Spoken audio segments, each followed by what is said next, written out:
Assalamualaikum and a very good evening, everyone. I hope everybody managed to sign in and everybody is safe and well over this unprecedented MCO. Welcome to PAM Online Series, a newly launched platform for PAM programs. We will schedule this online series every Thursdays and Saturdays, so look out for your emails and poster on website for upcoming online series. I have to go through a few reminders. But first of all, we would like to thank everyone for supporting this program, and we appreciate your understanding and patience while the team get into the groove in perfecting this online series. Update on CPD points, we have applied, and part of the requirements by LAM, we have to record continuous participations. So as such, we'll be launching codes that pop up on your screen 2 times. Please jot down or memorize the codes. You need to insert these codes after session ends through a link which be posted later at the end of the session. Okay. So let's move on the series today. We have 2 speakers, Architect Anthony Lee and a practicing lawyer, Chris Tan, who will be discussing on the state of quality of works on completed projects. The topic is the focus area for the committee this year in view of number of concerns received by PAM Council, especially from the government agencies.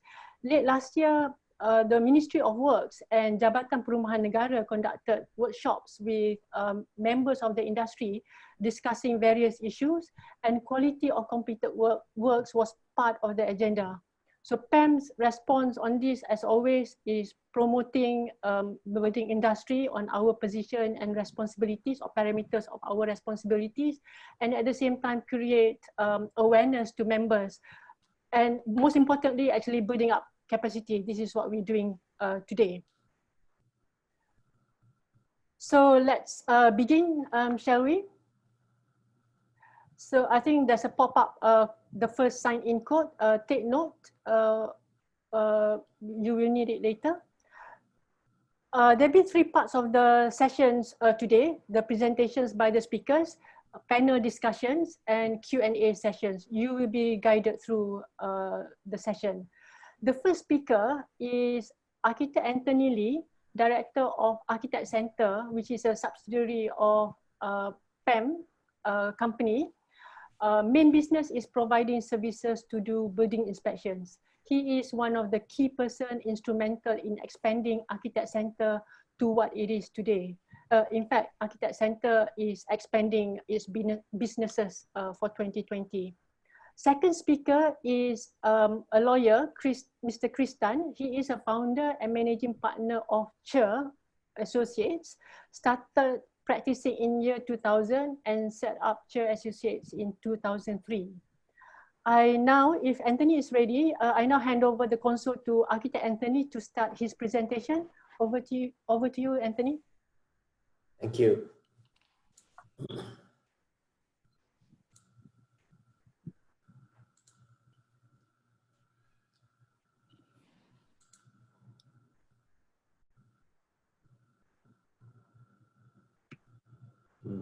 Good evening, everybody. Can you hear me? Can I do a sound check? Chris, do you hear me, Chris? I can hear you. Okay, all right. I'm going to start, yeah. Okay, so this is a fairly controversial topic. It is something that I have been harping like a broken record for the last 12 years through Architect Center, to the forums of Architect Center. And it is only now, after almost a decade, that we're beginning to feel that is gaining traction, that the quality of works have come to a point where it becomes something that we all need to start paying a lot more attention, okay? And I think the forum coming back home, basically to PAM with all this information, has been something that I think is long coming. So I have decided that I think one of the approach that I'm going to do with this session is to go straight into questions, because, you know, I think it's a lot easier for me to breach the topic. So I'm going to do 5 questions, but I think due to time, I'm only going to be able to do maybe 2 or 3 questions. And the questions that we cannot finish, we will continue in the forum in, I think, the next one, which is the 14th of May. We will advise you on that. Okay. So I think I'm going to jump straight in about the quality, the challenges that we are facing. I think the question that needs to be asked is, are architects still the traditional custodians of the quality and building? Do we still call the shots? Are we still holding the stick?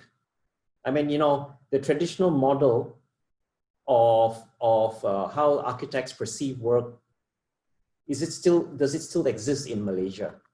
You know, so if you look at the traditional model here, you know, where we have this employer or the client, the architects and engineers are involved, this is generally the traditional model. And I think in line with what we're going to be having in MCO today, right? The new norm, there is a new norm now, and this new norm actually has been the norm for the last, I think, 10 years. It's just that often we are not really willing to look into this norm. But today, the traditional PAM form is now not necessarily the preferred contract anymore. We are getting design builds, we're getting a proliferation of international PMCs, value engineering, you know, parang contracts, molested, and our PAM form, you know, you tell me how many of you are actually using a PAM form that's intact, that hasn't been molested.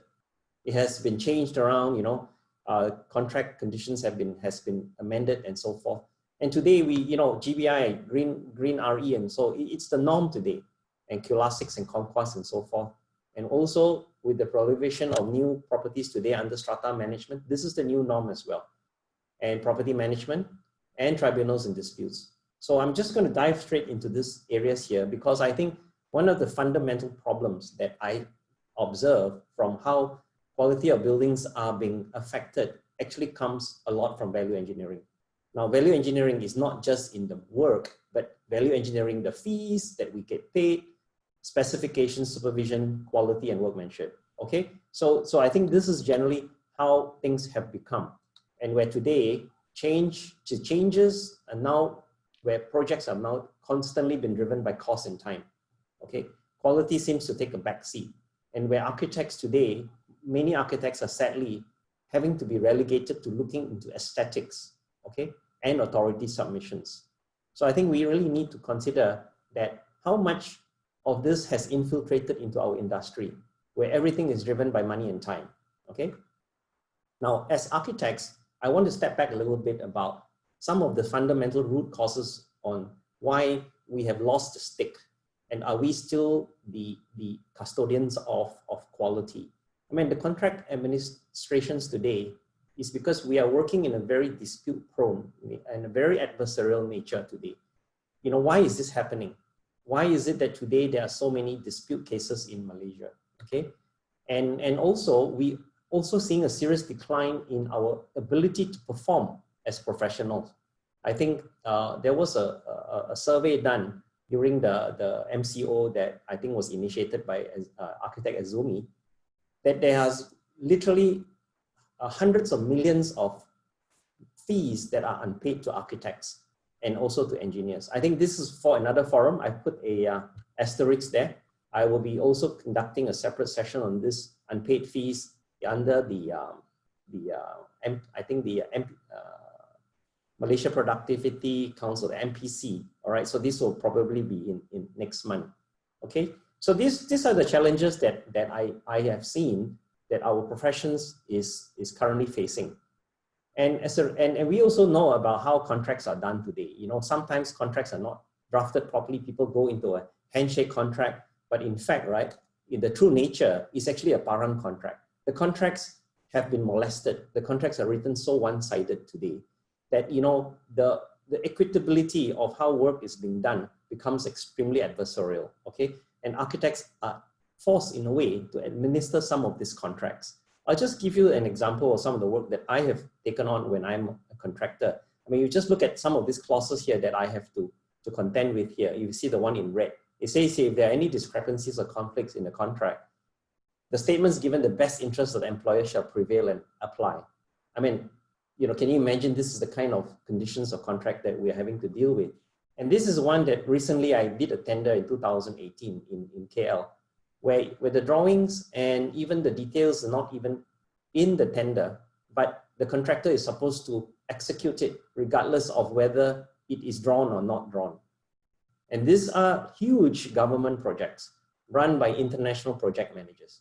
So as a result of that, many drawings are not detailed enough, they are premature, and they go out for tender. And they contract out a lot of the risk to other people. As a result of that, there are many, many disputes today. So with this today, you can see there's a huge proliferation of cases in our construction courts, our housing and strata tribunals, okay? Now, this little diagram illustrates something very poignant that architects today are facing. We do the traditional work, and we have clerk of works or people taking care of the sites, a small number of people looking at several hundred properties or 1,000 properties that you may have it in your face. But when you hand over the key for vacant possession, suddenly you have so many more eyes and ears looking into the defects of your property. So this is now the new norm. So, and these people have access to this. And as a result of this, we are now put in a very difficult position. But then again, we have to ask ourselves, why is this happening? And are these people, you know, we all know, Chris is going to probably talk a little bit about one of that person in there. I think this chap here, the one with my cursor, that's the one with the hammer. Okay, so Chris, I think you will be talking a bit about that. So now this is a statement that I tend to go back to, where this is actually a couple who bought a property in KL more than 10 years ago. And this is a statement that they have told us, you know, why is it that the products that we are putting into the market, even projects around, high-end projects around the city, are built so poorly? And as a result of that, they have suffered 10 years of unresolved defects in their property. And now the parties are actually in court, okay?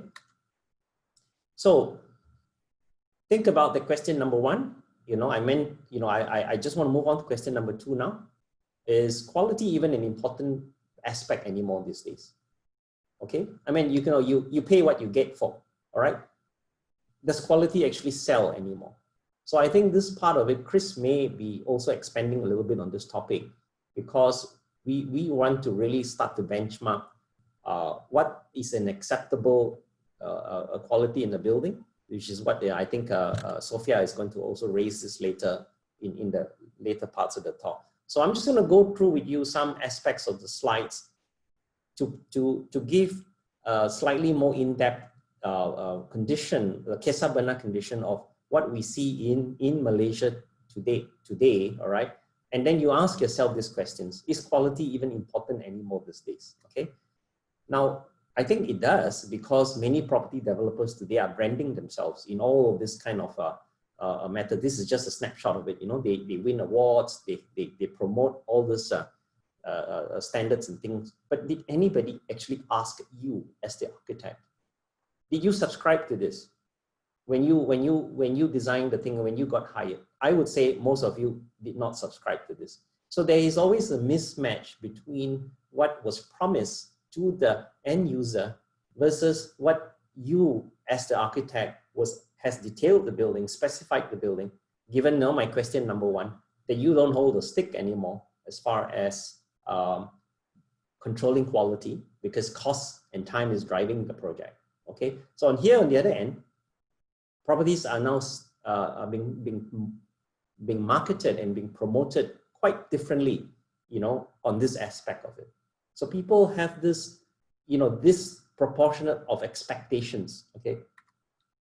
So now this is basically some of the summary from 12 years of inspections, over 1,200 properties in Malaysia through Architect Center, okay, since 2008 till only a short time ago, just before MCO came in.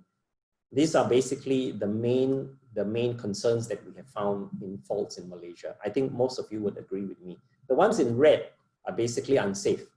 Unsafe meaning it presents a condition where the building becomes unsafe and it affects the lives and property of the people, okay? Now I'm just going to run through you quickly. Each one of this slide is only a snapshot of one issue. If you join our inspection training courses, you will know that each one of this slide is a 2-hour talk. Okay, so please bear with me. I'm just going to run through with you. These are common problems that we see today in flat roofs. As you know, today flat roofs is important because we need the space. So architects from design onwards, we have to design flat roofs. But today, many of these flat roofs are leaking. And these flat roofs are also found in swimming pool decks, flat roofs, and so forth. And they are leaking. Why is this happening? Why can't we mitigate this? Don't we have the best technology and the best engineers to design these things? But today, if you go back as architects, you know, I summarize several of the projects from design point of view. And if you look into this chart here, even we can't get our act together. If you look into what is specified in your BQ and your specifications, I took 7 projects of various nature over a period of 1 year, and I just say, look, let me compare the disparity of specifications. If you look at brick mortar there, one project says 1:3, another project says 1:6, another project says 1:2.5 for floor screeding, whereas another one says 1:2. Now, how is it that architects can't even get our basic render, brick mortar, internal wall plaster correct? When you look into this, these are big projects.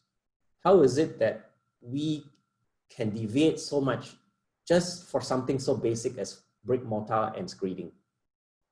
So I think this is where a lot of the fundamentals come in. And when you start looking into structural issues, leaks from floor slabs happen a lot because engineers forget to design thermal movements for flat slabs in the roof. So who's responsible for these things? Okay, so I'm going to move on now to something more simple, which is tiles that are popping out. I'm sure you know every Strata Tribunal hears these cases a lot about why tiles popped out, and everybody has a theory. Everybody has a conspiracy theory and the reason why they say it pops out. But you know, at the end of the day, right, it's all factual. Okay, it's all workmanship and wrong use of materials. Okay, so we have working papers here. I'm not going to go into the details, but you know, there are many specifications that are available, but sadly, many of our projects do not specify according to the available standards. Okay, they are specified according to cost, not so much on performance. Okay, now we also see a lot of these things, you know, where wall facade are cracking. We see issues with wall plastering. You know, again, the issues that I mentioned to you about the render mix, the mortar mix, and so forth. And this is obviously a problem even with adulteration in paint. So if you start understanding the fact that all these problems now are becoming issues of safety and maintenance. So I think Chris will also jump in a little bit later on this, basically on safety and maintenance. Are we so focused on aesthetics that we have now overlooked issues on safety and maintenance? Because building quality is also related very much into safety and maintenance. Okay, so this is just a very simple snapshot. If you do a building for a life cycle of 50 years, you would expect that you would need to do this kind of replacement costs. Okay, so your designs the designs that we do should cater, whether it's architecture or engineering, for the ability to maintain and replace things as we go over the years. Okay.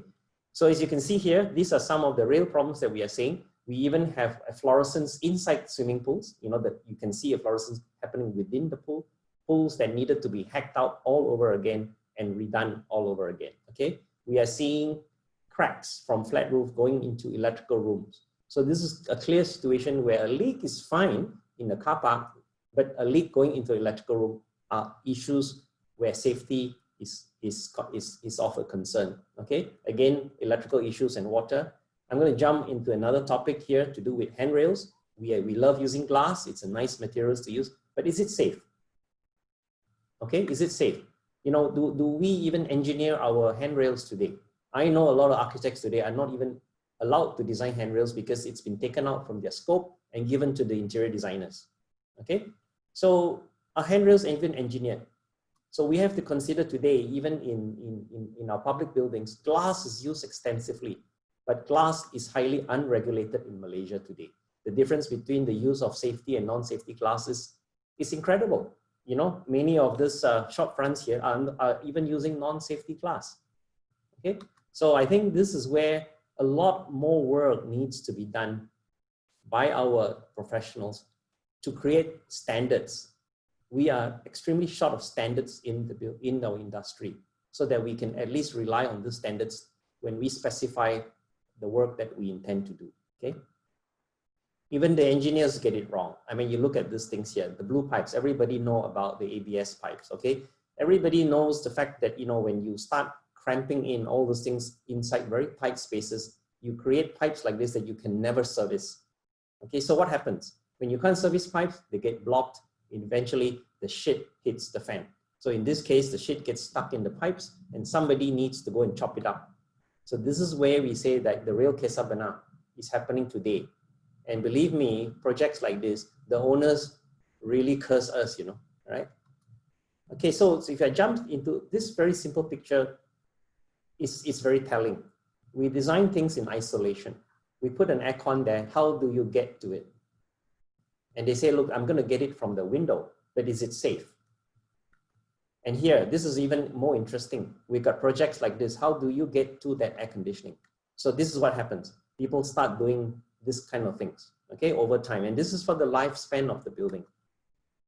So again, when we say quality, it also means design. It also means how we execute and put everything together. This is a common thing that we do today, high-rise and shit pipes. So when you put high-rise and shit pipes together, and you box it up, and this is what you do when it gets clogged up. You need to go into somebody's house and break those pipes to change whatever that is wrong with that. And these pipes has a lifespan. These pipes need to be replaced once every few decades. And if your condominium or your property that you've designed is designed for 50, 60 years, how do you get to these pipes in 20, 30 years? So again, maintainability, okay? Very small problems. When you don't get the levels right, water goes into the lift. Multi-million-dollar mistake, but it only costs a fraction to avoid these problems. This one is also the sum of a lot of the problems we see today. An M&E room that is out of sight and out of mind. But if you start looking closely, this has got everything in one. This is an amazing system integration of wastewater, LV, HT, diesel, and genset, all in one room. So it's a very efficient use of space, but it's also very dangerous and almost impossible to do maintenance. Okay, so now I'm going on to my last question. I know I don't have much time left. This is a very common dispute of different points of view that I see in industry today. The difference of interpretation between DLP, warranties, service life versus life cycle maintenance. It's a simple thing about 24 months versus 5 to 10 years or 50 years, okay? So if you see this picture, this is waterproofing. So people will say, look, oh, if I'm wearing the hat as a developer, the developer will say, look, oh, my warranty is 5 to 10 years. So don't come back to me because, you know, the DLP is over, so don't come back to me.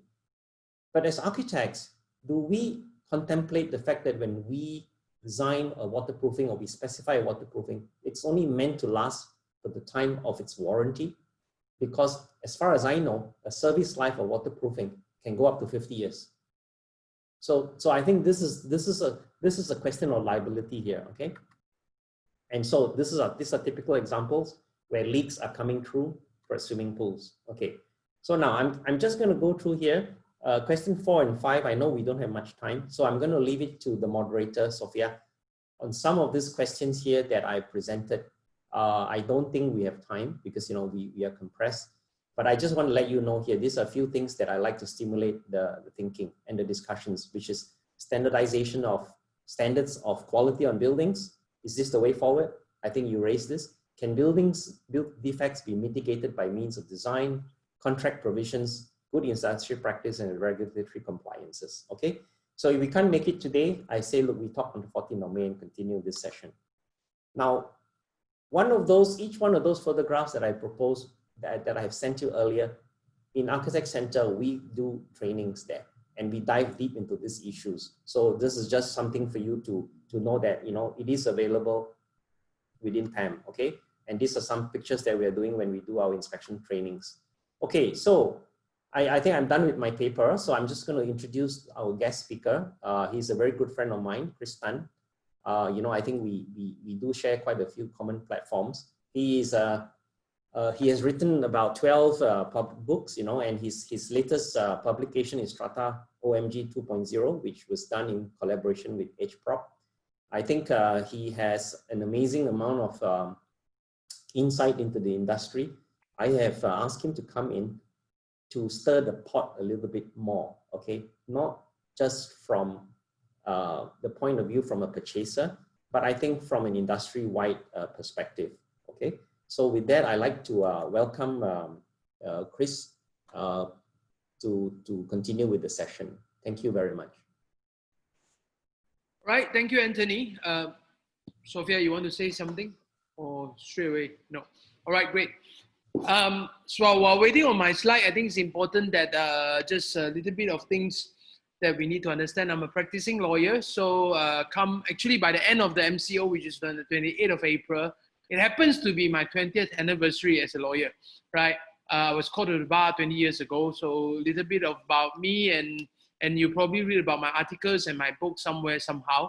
And today, really, it is my part to give you a different perspective from the user, right? And as a lawyer, I can highlight to you is that I'm very close to as to what they think, and then when at the end of the day, we are managing dispute, all right? So quality, for all intent and purposes, is very subjective. As much as we want to be very objective about it, but you know, what is deemed as good quality, what is deemed as bad quality is different. What is deemed as good quality now and what is deemed as good quality then is also different. For example, before MCO, a good quality conversation required face-to-face interaction. But today, probably good quality conversation can be done virtually just like this, all right? So I always enjoy the stage, but you know, at this moment, we have to get used to this, all right? So without further ado, let's go into my presentation. Ladies and gentlemen, remember these pictures? I don't know whether you can remember this. This is exactly approximately 1 year ago. I think it was end March, and this happens, and obviously it came as a shock as everyone, it went viral, and everyone go on the day and really form their whole thing that the entire episode had been recorded down. Obviously, this is a luxury apartment, right? And what happened is that subsequent to that, we have a chance to even visit this apartment, right? Not exactly the one that had been damaged, but really the general building, and to see what it is all about. All right, so this was 1 year ago, and obviously we have a very angry purchaser. Very angry purchaser simply because he thought that the quality is not up to the mark. All right, by the way, when he said quality is not up to the mark, what he is actually meaning is not meaning that it is not safe, but he thought he paid good money for it, he's not getting value for the money, right? That's what he meant by quality is not up to the mark. So therefore, he have made his own unit as an example for everyone and try to teach the so-called developer a lesson, right? So for the sake of our continued presentation, I will just call him Uncle Thor. Why am I calling him Uncle Thor? Because he's the one who wielded the hammer, right? So as far as this is concerned, Uncle Thor, let's see what happened to him. So what is his complaint? Let's move to the next slide. So what happened is that if you really want to understand this thing, Uncle Thor really used a hammer. And you know that I actually, on the April 19 last year, I actually done an interview in relation to my comment with this, because they've gone so viral that the media have picked it up and everyone want to know the perspective of it legally. You know, can you do this? Can you do that? My question to you, as an owner of a property, can you damage your own property? Right? I mean, legally, we all understand the question, but I think that's not the context of today, but let's talk about quality. So look at what is Uncle Thor's complaining. Let's take to the next slide. So from the perspective of a property buyer, in this case, Uncle Thor is complaining about all these things. If you go through the video again, you can pick this up easily, right? And where do we get the expectation? I think you need to know where is the problem. I'm not saying to you, number one, right? The first complaint, door hard to open. So what happened is that apparently, you know, there's still a door that is still open for in and out. That's the idea and function of a door, right? So if you ask everyone, is it a door? Yes, it is a door. However, the expectation created on its mind is the word smart and functional, because that's the word used by the seller. And in that case, that will be the developer. So smart and functional, right? It means to Uncle Tor, for all intent and purposes, means that the door must be easy to open, right? If it's hard to open, then it's not smart. If it's hard to open, it's not functional.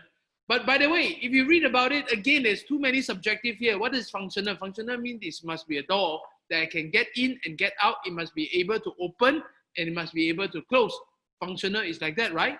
So when you talk about hard to open or hard to close, does it mean that it's not a door? No, it's just a hard to close door, a hard to open door. So again, you can see the difference in terms of expectation of quality. Number two, he complained about the cracked marble. He said that all the marble there, pay good money for it. You know, all the marble is starting is looking at the crack line. And this, mind you, is during vacant possession. This is not like wear and tear, right? We know the fact that nothing lasts forever, right? So I'm saying to you that it's not about the wear and tear per se. It's about when you just deliver to them, they already can see the cracked marble and they see that there's some crack line. What is the cause of it? Because Uncle Tor paid 2,000 ringgit per square foot, right? He actually paying a 2 million for this property. It's a high-end luxury product. He expect his marble got no crack, right? So as far as that is concerned, that has created, so the moment he see a crack on the marble, not acceptable. That's the quality problem, right? Next one, he complained about the dining table and the bedside table. Again, this is even worse. I mean, the word here is that they create expectation from where? Again, these are the guy who do the advertisement, the guy who do the copywriting, right? When they introduce the whole thing, you remember that nice video that attract you to buy the property in the first place? The word used is impeccable taste. Well, what is impeccable taste? I really don't understand. I mean, legally, there's no official definition of what impeccable taste means, because my taste is different than your taste, and your taste is different from Uncle Tor's taste. So I'm highlighting to you again, I mean, it could be perfectly fine functioning dining table and bedside table, but it's not impeccable taste. So the only thing I can talk about impeccable taste means that it must be out of this world. So we don't understand what does it mean or leave an impact, really, right? And again, right, he said, I'm going to make this your new showroom. I'm going to smash, right? Because it is not as the same as the showroom that attract me to buy in the first place, right? And he said, I know I can go to tribunal, but I have no time to go to tribunal, right? Now, again, the court process is not the fastest. So one of the things that add on to all these grievances is that, you know, even if there is dispute, how long do you take to do the dispute is a problem. Now, as a lawyer, I must let you know, when we design contract, just now, Anthony did mention about parang contract. Sorry, I'm liable in drafting it. Yes, Anthony. But I'm highlighting to you is that the parang contract for intent purposes is because there is a lawyer there serving one party. You know, when we draft a contract, everyone must know. I mean, even the architect, even everyone for that matter, is a distribution of liability. All right. So now we're given a set of liability. Where do we park the liability? With you or with him or with who? Correct? There's statutory liability where you cannot park, but there are civil liability that you can park. So again, we're trying to make something very subjective, very objective, right? At least two persons, whoever signed the agreement must agree to it. So again, there's a complaint about that, and there's a complaint about the curtain rod. Now, this is even worse. Curtain rod, come on, man, right? A curtain rod is just a rod that can hang a curtain. So my question to you, again, what caused his anger really? The curtain rod is because of the quality again. Because he said it's called a luxury apartment. And I expect luxury apartment, maybe the curtain rod could be automatic, could be whatever, right? It's certainly not a so-called chiplap version of it. Another one, obviously sofa and chair. And again, the complaint starts from, again, all the copywriting that's used by the developer or the agent or anyone when they, or the sales department, when they want to attract everyone to buy. The word used is ultimate lifestyle. So he's saying that the sofa and chair is not an ultimate lifestyle. Actually, nobody knows what the heck is an ultimate lifestyle. That's why Uncle Tor is also very angry. He can just only be angry and vent on his own unit. That's because he owned the unit, all right? So that's a little bit from the Uncle Tor perspective. Now, let's put it this way. everything that we do is about expectation management right now, right?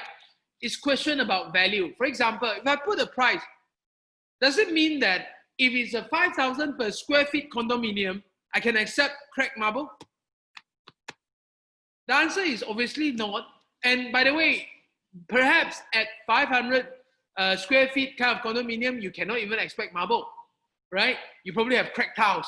That's basically it, right? But I'm highlighting to you is that the value is important, because as you can see, the way you set the price, the way you sell it, the way you actually do it, will expect the expectation of the management. Like, for example, if I'm selling a low-cost flat, a cracked tiles is probably acceptable. But then again, is it the case or is it not the case when we look about quality? And you, being an architect, I'm sure, I believe all of you being the guardian of the quality, really, in that sense, what exactly should be there? What are the objective standards that we must wait, right? So in this sense, we must look at seller, developer, employer, which is in that case the guy or the developer that actually hired a contractor, right, versus the buyer.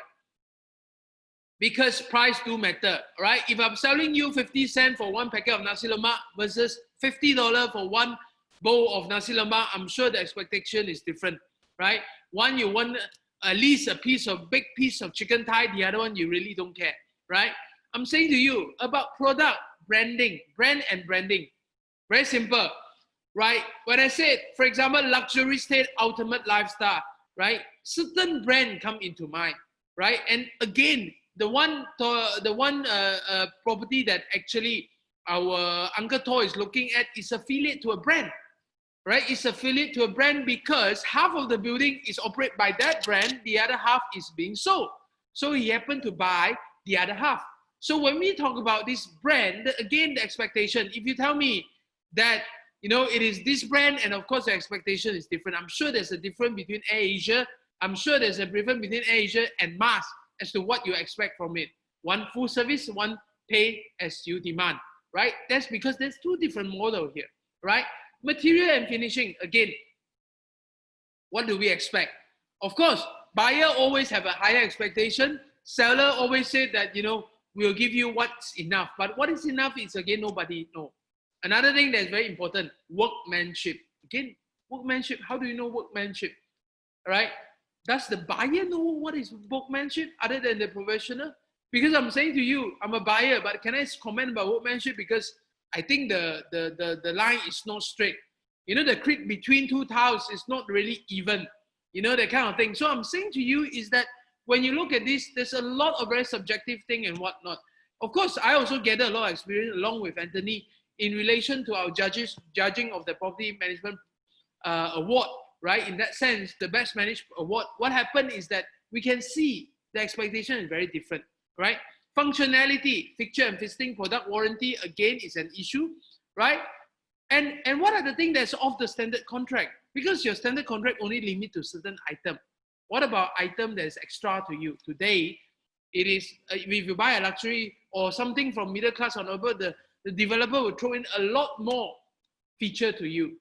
Obviously, I'm here talking about residential property because I just want you to get the idea better. Again, defect liability, right?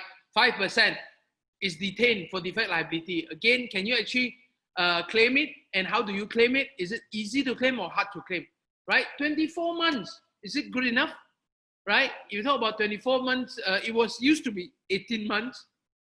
And then subsequently, because of certain standards set by certain developer, and then there's a matching of the law to make it 24, right? Then later, we have this issue about defects. So my question to you, what about patent defect? What about latent defect?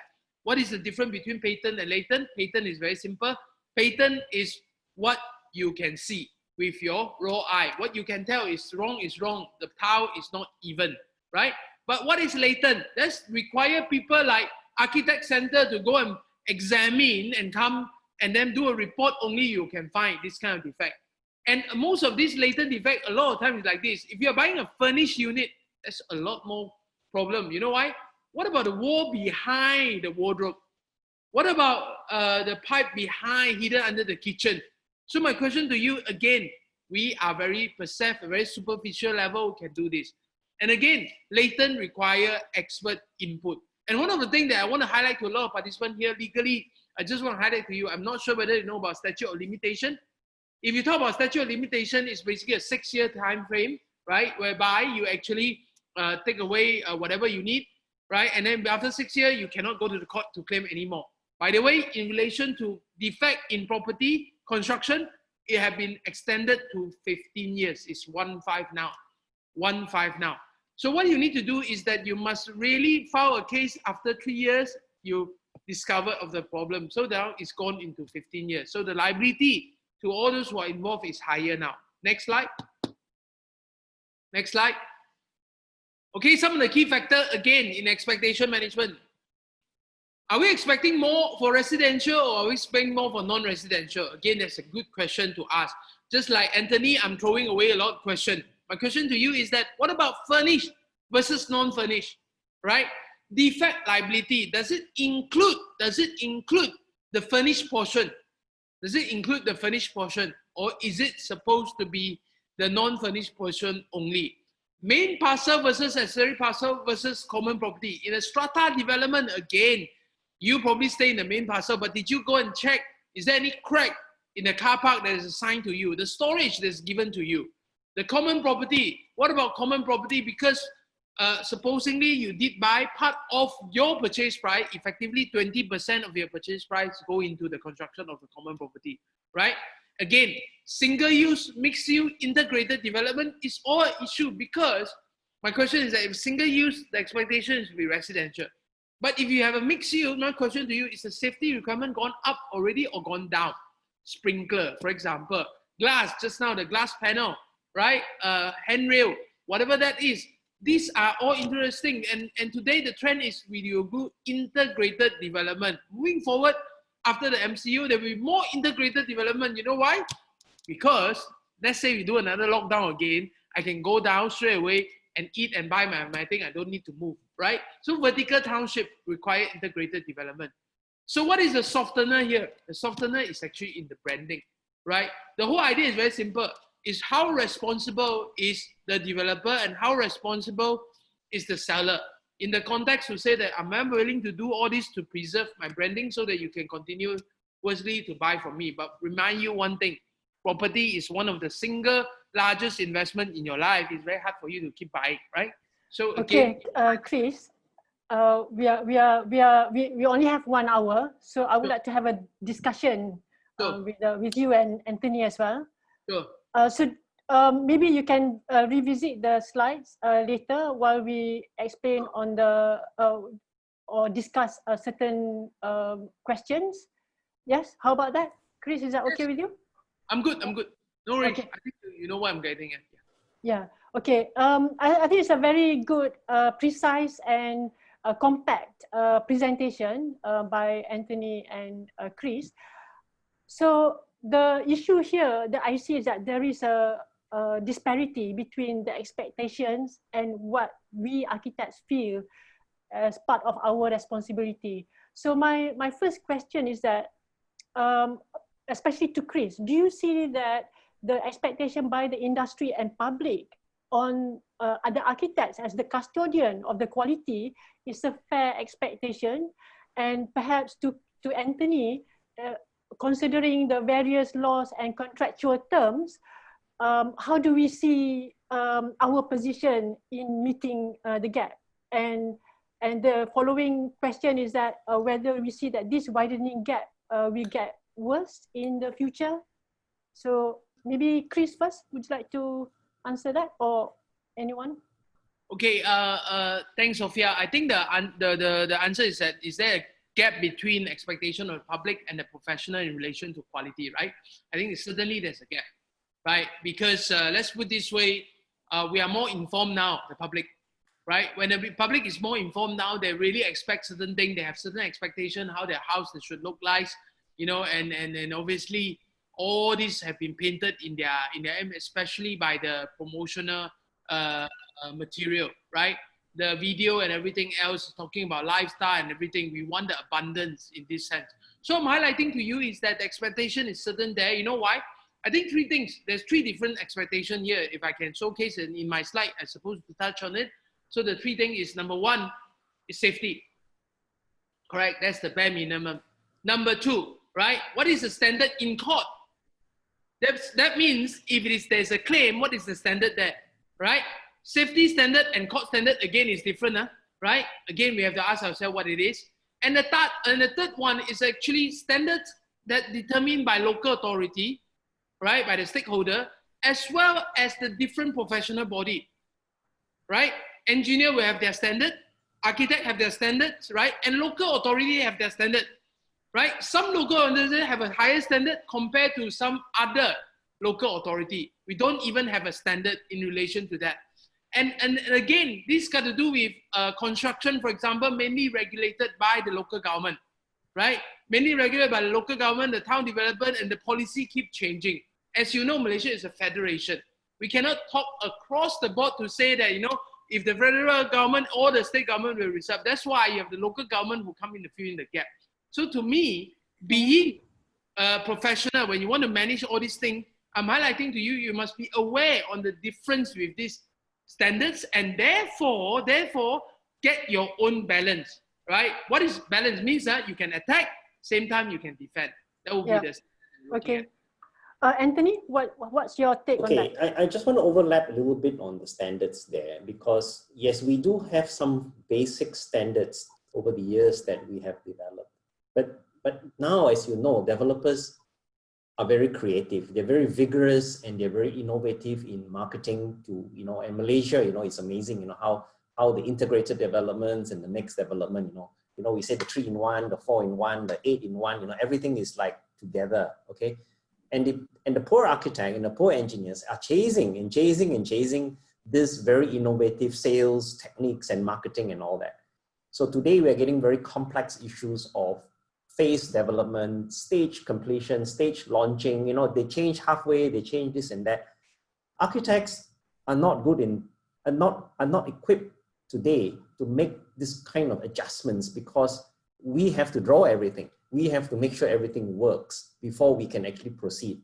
So as a result of that, if we talk about custodians of quality, we are fighting a losing battle there, believe me, okay? And what I've seen today, even as from where I wear the hat as a main contractor, I have seen because I get a whole host of different tenders that I get. Today, what I have seen is that the traditional role of the architect has been diluted, has been changed so much. And I have seen even large projects done in Malaysia by the government of Malaysia, okay, sidestepping and pushing away the consultants, very capable consultants in Malaysia, over overseas people, okay, people coming in, you know, international project managers, and the architects are now relegated to authority submissions and just doing basic drawings. They have no say whatsoever in what goes on, who is awarded, and what is done. So basically just signing and doing the basic things like authority submissions and things like that. So Okay. this is happening. This is shameful because even our very government is not even supporting the fact that we have a problem. And I think that's why when I decided to raise this first very important questions, are we still the custodian? And my short answer today is a very limited way. And we are slowly losing more and more of it, to the point that it's happening so slowly and it's happening beyond the eyesight and reach of most people, because many tenders are not published. You know, it's not common knowledge. Yeah, okay, I do agree with you on that, and I also agree with Chris mentioning that it's very difficult to define quality, because the state of quality of completed buildings does not evolve just during construction. It starts from planning, designing, the construction, at the same time on the maintenance and all that. So to define that into singular and expect architects to take full responsibility on quality of completed building is a bit unfair in that sense. So there is this the limit of our responsibilities and role in maintaining quality. But during workshop with the Ministry of Works, and also being raised at the Jabatan Perumahan Negara when they talked about rumah terbengkalai, one of the suggestion was that for the country to establish a standards of quality, is some sort of a database of what deemed to be acceptable and what's deemed to be unacceptable on all type materials and workmanship. Do you see that this is the way forward, and do you see that this is viable or possible, achievable? Maybe Anthony would like to start first. I've given quite a bit of thought about this because I attended that think tank that JKR was trying to do. They brought all the stakeholders together for the benefit of the participants here. Maybe a bit of background. I think there was an effort by JKR to try and consolidate all these issues on defects and try to put some kind of a one size fit all quality standards that can be benchmarked. I don't agree with that, because I feel that currently now by doing that, it's only going to create a very, very mismatched expectations of the industry, because we have fundamental issues. Now, let's just analyze what if they were going to be doing. To me, by doing that, and if they roll something out, what happens is that it will have perceived as a very, very wrong benchmark. For example, like Culasic, just take Culasic for example. I mean, it's been misused so much by property developers today as a benchmark of trying to brand themselves. And in fact, Culasic being the where we adopted it originally from, and CIDB adopted it, was from Conquest Singapore, to actually acknowledge better contractors within work done for the government. So it's a reward system. And don't forget that Culasic and Conquest, it's still based on sampling. Sampling, that means they take a certain percentage of certain properties, and it's done only at the end of the property. Not, so the issues that Chris had covered, like, the things that you don't see, things that you cover up. So at the end of the day, Culasic and Conquest only looks at issues that you can see on the surface of it. It's all just skin deep. But you don't check what's happening to the waterproofing. You don't check what's happening to the way the things are done. So it's a very superficial thing. And as a result of that, people now are misusing that benchmark, and they're using that as a form of like branding. And a lot of buyers are just relying on the word that, oh, Culasic, without really even understanding. Okay, so I feel the way forward is not to consolidate all this to a benchmark. I feel at the end of the day, it's good to educate the public. It's good to educate the buyers. At the end of the day, it must be a buyer supply demand way of driving this.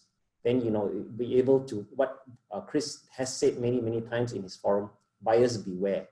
And with social media today, with the kind of platforms today, it's very important for buyers to discern. Look, not everybody can afford to buy a 50 ringgit nasi lemak, and not everybody wants to order a nasi lemak with a chicken wing or a fried chicken. They're just happy to just get one just with an egg. So I think let the market decide, but at the end of the day, there must be foundational standards on safety, on making sure that the buildings are designed in such a way that it can be maintained. It can be maintained sustainably, so that we're looking into foundational things like make sure the buildings doesn't increase cost. It has to be built in such a way that it does not put a necessary burden on the people who buy this property. Okay, Chris, what do you think from legal point of view and also from public or building owners point of view? I think for all intent and purposes, you got to go back to the root of the problem. I think even as in dispute resolution, if so from the court, right? Well, at the end of the day, if you cannot agree on the quality and really we have an argument, where do we go? We go to the court eventually, right? Of course, we can go to arbitration if it's a contract dispute in relation to construction, right? But I'm highlighting to you, I think at the end of the day, it's about adversarial, right? The adversarial on its own means that they cannot have a very proactive step into this, then they'll listen to both sides of the submission. So in short, who's giving a better lawyer, they have a chance to have a better chance of winning, right? Again, we have this whole idea of case law in Malaysia, which means, again, there's no law that said what is standard, so therefore rely on case law. So when we rely on case law, we look at it on a case-to-case basis. Again, the judge play a very important role. First of all, Is the judge a home buyer? Is the judge also know what to the judge in relation to quality? No, he's supposed to be a judge for everything, including quality of the defect.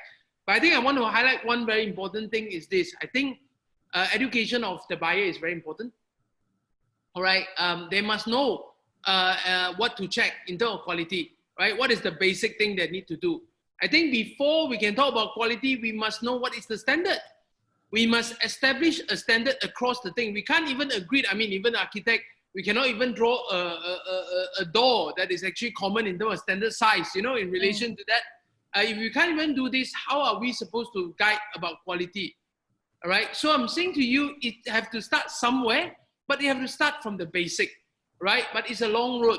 But I'm saying to you, I think what I'm championing in terms of my presentation, at the end of the day, I'm saying that we must educate the buyer as to what are they supposed to check. Because today, quality means different thing to different people, really. And I think, yeah, things are getting, nothing lasts forever, and things are lasting shorter and shorter, right? Okay, noted on that. I think let's move on to questions. We've got quite a number of questions raised by the participants. You can check these questions through your Q&A box. Right. I'm going to go for this architect Ivan Liu. Do you think this problem can be addressed by working together either the stakeholders, i.e. purchasers, developer authority, and the consultants to form a national standard, which is the same thing? So what our take, if I understand it correctly, is that most importantly is actually to create awareness and promote this and educate the buyers and the public what is quality, what is the definition of quality, and what is the limit that you know, the architects, the professional team or contractors be responsible for, right? So we have answered that question, right? Yes. Let's look at Hazri Abdul Aziz's question. Quality is subjective, and it is depending on one's definition as well as promotion and specification provided during the selling. So it's not a question. Okay, I think Hasri, probably, you know, correct me if I'm wrong. I think this is something that a lot of architects are facing, and I do want to raise this because I get a lot of questions coming in during inspections. They say, look, you know, like for example, people say the tiles are hollow, and you know, I'm willing to accept certain amount of tiles that are hollow on this project, and I'm the architect. And then these days, you know, a lot of purchasers go into the property and then they get this kind of building surveyors go in and they take a stick and then they start knocking, you know, I got those sticks as well. And then they go like, they put stickers, 100 stickers in the whole house. Now and then, you know, people say, look, then they go to tribunal, the tribunal starts saying, look, no, you got to go and fix this and fix that. So, you know, this has unleashed something that I don't think architects and engineers or property developers have even expected. But I always say is that if an architect has specified the right things, he has supervised the thing as what he intended to do, and every work, projects are built by hand. Say you're talking about tiling, it is hand built. There will be some benchmarks for variation and workmanship issues. It cannot be a perfect situation like you put together a hand phone or something. Ultimately, it's the architect who has to say, look, I accept it, and this is it. And if you don't like it, too bad. I'm the architect for the job. So I think really the architect needs to go back and make those decisions. There's an interesting question by Tan Lokman. Which country has done well in this aspect, and can we use as a benchmark or case study in having some sort of standards, you know, so that you narrow the gaps? Dr. Chan, interestingly, because he started Architect Center, you know, so I'm going to ask him back, you know, because he brought it here. Now, you know, you unleash these things here. Now, when I did some inspection work, when I got some inspectors doing some work for some clients in New Zealand, I realized that the building inspections there are making references to standards. They don't actually describe workmanship or prescriptive in what the specifications are. Everything goes back to performance. So if a contractor is supposed to do certain thing, it will stipulate tiling shall be referred to as this particular standards. If it is painting, it will defer to these standards. So everything. So when you finally look into the BQ or the work that is given to a contractor, the contractor is on a performance base. Where the failing comes in those countries like Australia and New Zealand is, of course, recently you heard about this building inspectors that go in, the surveyors that go in there and sign off these works that didn't do a very good job. But I think to answer Dr. Tan's question is that I think New Zealand has got a fairly robust way on how they have maintained a certain level of benchmarking. Chris, would you like to add on to that? Yes, I do. I just want to highlight to you is that the way I look at it, I obviously can't talk about too many countries, but I just, I think maybe the Chinese model could be something that we can look at it, right? As far as this is concerned. What I'm trying to highlight is that in China, if you are building a building, whatever, you are actually delivering the building at a very raw, bare minimal.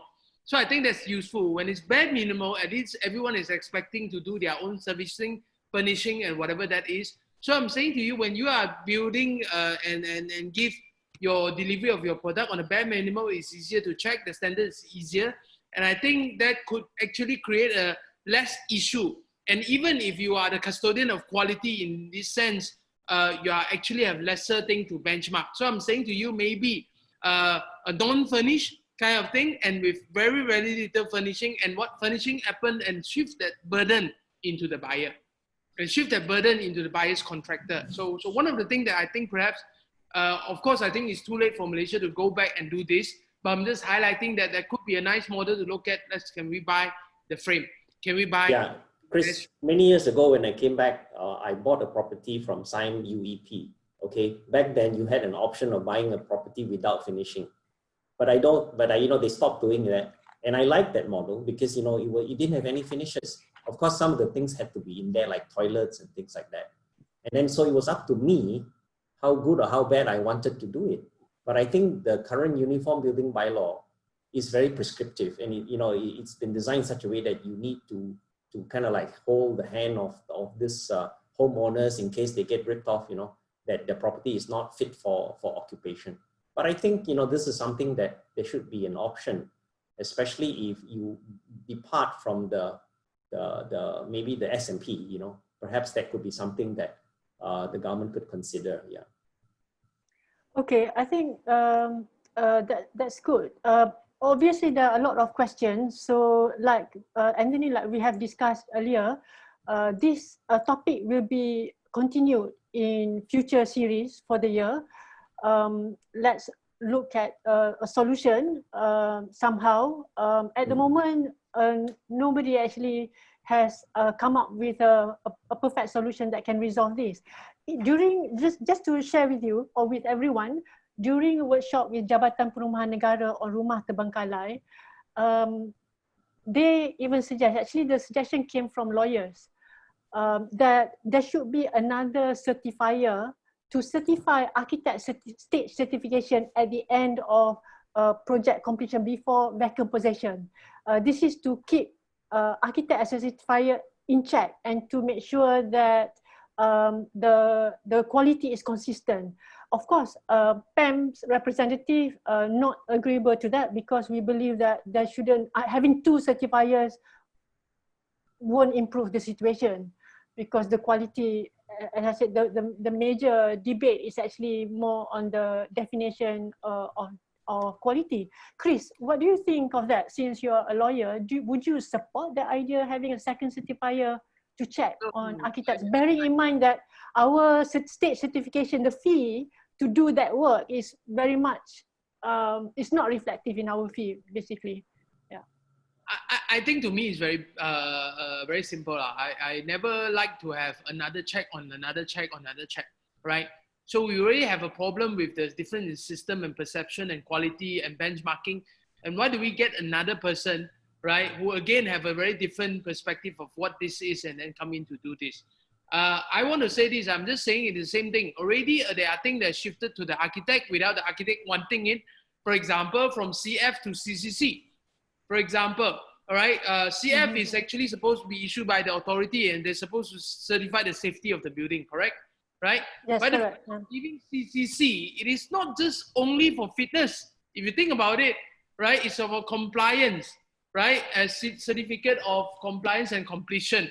So completion also doesn't mean quality, you know. It's just completed, right? Right?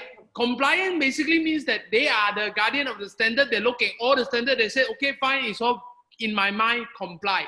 So I'm saying to you, just from shifting from CF to CCC, it's already a shiftment of this whole thing about you being a guardian of quality, right? But I just say, highlighting to you, I think, Anthony, I'm just saying that, you know, one of the way that architects should think is that you are not the guardian of quality. You are actually the guardian of compliance. And you are the guardian of whether the work is completed or not. Of course, there are standards involved, understand, but standard sometimes doesn't mean quality.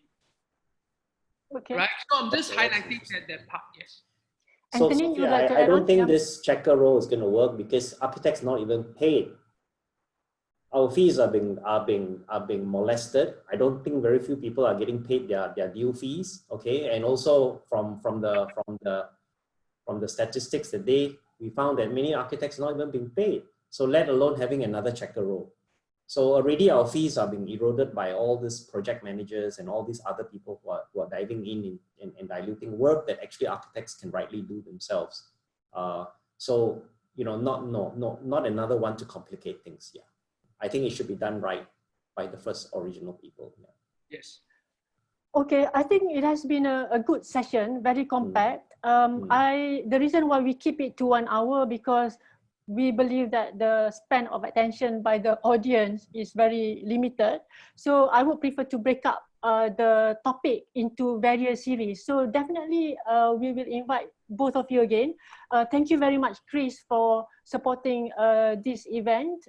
Hope you will accept our next invitation. Anthony, of course, you'll be the key people talking about this on behalf of Architect Center.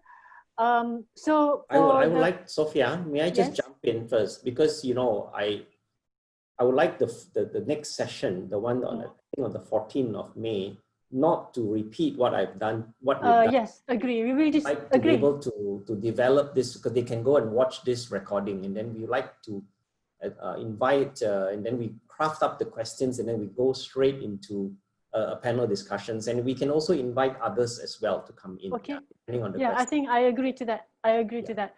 So a reminder, I think Gary Spitzer, can you put the end slides on screen shared with the participants? So reminder to participants, we have Thursdays and Saturdays logged in or reserved for PAM online series. And for you to apply for CPD points, you need to access to a link which will be posted later, and you have to key in the sign in codes and sign out codes, which is now on screen. So please fill up the form that will complete your participation, and the board will only grant CPD points for those who have completed the form or the attendance report. So for the questions that we have not answered, please do not despair. We will address to it. Maybe we'll pick some question and carry forward to the next session on 14th May as suggested by Anthony. So thank you very much, everyone. Have a nice fasting month and have a nice balance of our MCO period. See you next time. Thank you. Thank you. Thank you. Thank you, everyone.